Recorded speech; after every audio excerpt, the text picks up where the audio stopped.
Hello guys, এই মুহূর্তে আমরা বানাবো ঠান্ডা চা। সবাই তো বাংলাদেশে সবাই তো গরম চা খান, আমরা বিদেশে ঠান্ডা চা বানাই। এখন আমরা ঠান্ডা চা বানাবো, দেখবেন ঠান্ডা চা কীভাবে বানায়। প্রথমে পানি নিয়ে নিলাম, ঠান্ডা পানি। তারপর এই তো পাউডার দিয়ে দিলাম, লিপটনের পাউডার।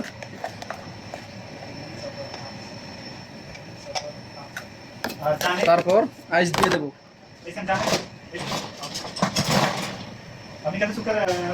তারপর আইস দিয়ে দিলাম।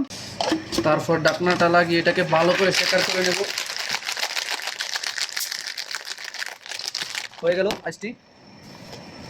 কাপে ঢেলে নেব।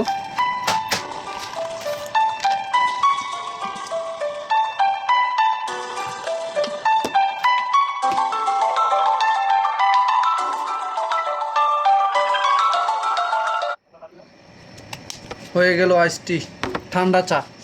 এটাই হলো ঠান্ডা চা।